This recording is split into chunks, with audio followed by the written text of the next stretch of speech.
Il n'y a pas de fédération, enfin il y a la fédération française handisport, il y a la fédération française sport adapté, et dans le cadre de l'UNSS, on mélange les handicaps.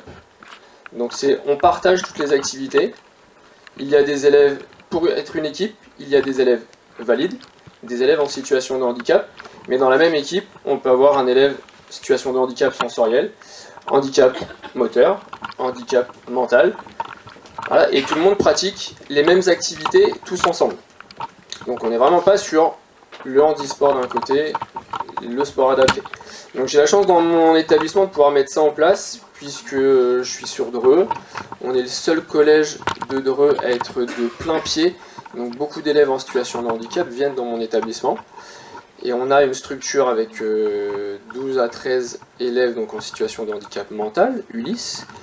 Et après on a des élèves malvoyants, des élèves en fauteuil électrique, fauteuil roulant, manuel, en béquille, en attelle. Voilà. Donc en tout ça fait à peu près 25 élèves sur un collège de 650.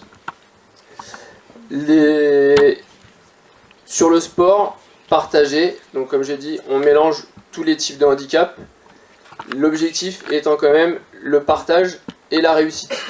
Ce sont les deux valeurs fondamentales de l'UNSS pour le sport partagé. La réussite pour tous les élèves, donc pour l'élève en situation de handicap, mais pour également les élèves valides qui participent aux compétitions. Donc là, sur le département, l'année dernière, on a lancé une journée, la première journée départementale UNSS. Il y a Madame Béor qui était venue sur la journée voir ça. Donc seulement 2 établissements, donc mon collège, collège Tougourdeau, et également le collège de Nogent-le-Roi, avec les Ulysses. Donc ils ont été une cinquantaine d'élèves sur la journée, où on a pratiqué diverses activités. Binôme, ils travaillaient tous sur de la boccia, ensuite tennis de table, tous en situation de handicap visuel, tous en situation de fauteuil avec différents parcours à effectuer, et puis sur l'après-midi une épreuve de biathlon, donc course à pied et la sarbacane, et tous les élèves, quel que soit qu'ils soient handicapés, qu'ils soient valides, étaient dans la même situation. Et ils ont tous eu les mêmes parcours, les mêmes activités à faire. Donc au sein de l'UNSS, il y a environ, à peu près à niveau national, 5000 élèves en situation de handicap qui sont inscrits dans le cadre de l'UNSS.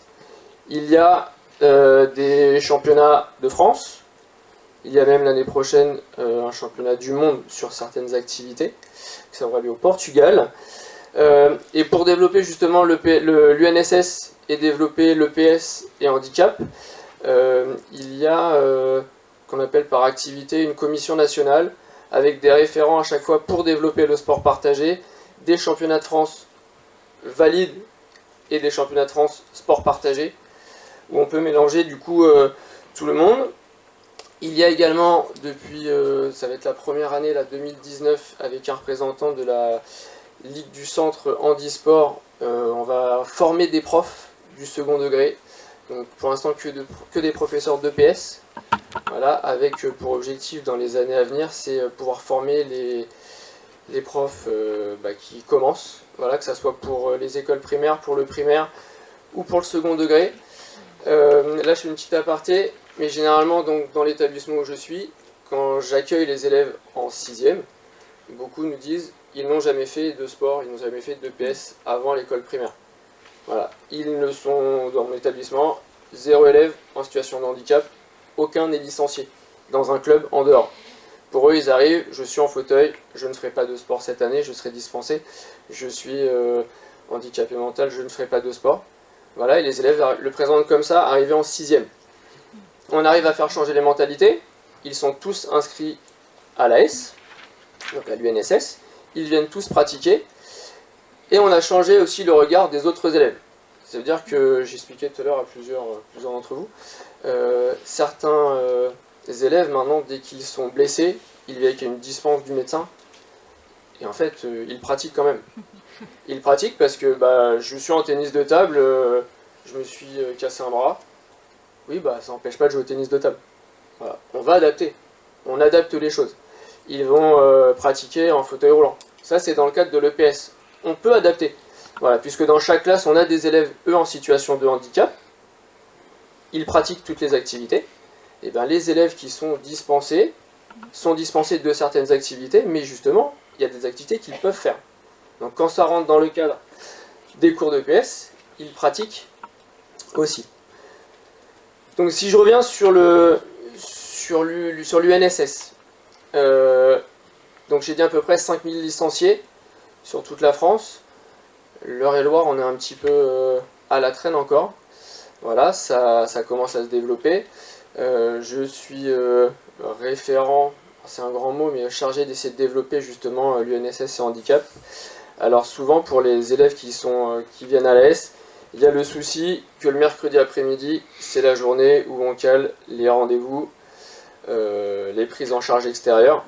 Donc il avait été décidé l'année dernière avec l'UNSS 28 de faire ça un autre jour que le mercredi, qui permet à tous les élèves de pouvoir être là, en respectant pareil les horaires scolaires, pour pouvoir mettre en place. Donc ça, il y avait eu, donc, comme je disais tout à l'heure, une cinquantaine d'élèves, et cette année, on a déjà des demandes, on va dire déjà d'une dizaine d'établissements sur le département. Donc au lieu de faire une journée départementale, on va essayer d'organiser des journées par district sur différents endroits, et en fin d'année, organiser vraiment une journée départementale. Mais l'objectif était vraiment de développer et de faire découvrir les activités. Donc les trois axes de développement pour l'UNSS Sport Partagé, l'accessibilité, c'est ouvrir au maximum de personnes, faire découvrir les activités. Comme je disais tout à l'heure, 25 élèves en situation de handicap dans mon établissement, les 25 élèves sont licenciés. Les 25 élèves viennent au moins pratiquer une fois dans l'année avec les autres élèves, et certains sont présents tous les mercredis. Certains élèves, on a des ateliers le midi, le soir, certains sont présents à tous les ateliers. On est aussi sur donc, augmenter le nombre de licenciés, renforcer les offres, ça veut dire que sur le sport partagé, comme je disais tout à l'heure, on partage des valeurs entre les élèves en situation de handicap et les élèves valides. On n'est pas sur une activité. On va proposer le championnat de France qui représente le plus d'inscrits, c'est ce qu'on appelle le multi-activité, où là les élèves vont pratiquer 4 à 5 activités différentes, mais tous ensemble. On n'est pas sur juste du foot. Alors il y a un championnat de France foot, sport partagé, il y a un championnat de France handball, sport partagé. Par contre sur le multi-activité, ça leur permet de toucher à plein d'activités différentes, et c'est le championnat où on a le plus d'inscrits. Le deuxième terme fort de l'UNSS, c'est l'innovation. Justement, c'est ce que je viens un petit peu d'expliquer, c'est de proposer des activités qu'on ne retrouve pas forcément dehors. Il n'y a pas une fédération française multi-activité. Voilà, on se sert de ça dans le cadre de l'UNSS, justement pour développer, et surtout auprès d'élèves qui, comme j'ai dit tout à l'heure, ne font pas souvent de l'EPS, ne font pas souvent de sport en dehors. Et donc l'objectif, c'est de leur permettre de découvrir plein d'activités différentes, justement pour ensuite pouvoir les emmener sur des activités, sur des clubs. Et le troisième, c'est donc favoriser les pratiques éthiques et lutter contre les discriminations. Donc ça a été dit tout à l'heure, je reprends le terme, on ne parle pas dans le cadre du NSS, il n'y a pas que le handicap, il y a aussi développer le sport féminin, lutter contre les discriminations raciales, contre l'homosexualité. Voilà, il y a un prix éthique, le prix éthique action qui a été développé au sein de l'UNSS national, justement pour lutter contre toutes les discriminations possibles. Oui. Par rapport à la lutte contre la discrimination, oui. Par rapport à la lutte contre la discrimination, vous n'avez pas peur justement dans ces travaux avec des jeunes élèves par rapport à des travaux avec des collégiens que le partage d'une seule et même tâche entre une personne en situation de handicap et une personne valide crée une certaine discrimination? Une compétition plutôt entre une personne valide et une personne en situation de handicap? Alors là, l'objectif, c'est que quand ils pratiquent ensemble. Ils pratiquent ensemble, ça veut dire que c'est une équipe de 4. D'accord, c'est par équipe. C'est par équipe, avec 2 élèves valides, 2 élèves en situation de handicap. Mais 2 élèves en situation de handicap, je peux avoir, là par exemple les équipes que j'engage, 2 élèves valides, donc par exemple de la 6e à la 3e. On oblige la mixité avec minimum une fille, minimum un garçon. Et les handicaps, ça peut être un élève en situation de handicap mental avec un malvoyant. J'ai notre équipe, j'ai un élève en fauteuil électrique avec une élève en situation de pareil handicap mental. Et ils doivent faire les activités ensemble. C'est pas une compétition entre eux. Ils sont 4, ils doivent faire toutes les activités ensemble. Donc ils vont faire de la boccia, donc le sort de pétanque pour ceux qui ne connaissent pas, une partie de tennis de table, il va y avoir un parcours moteur, il va y avoir de la course d'orientation. Voilà. Et c'est en fonction du handicap, voilà, qu'il va y avoir différentes activités proposées.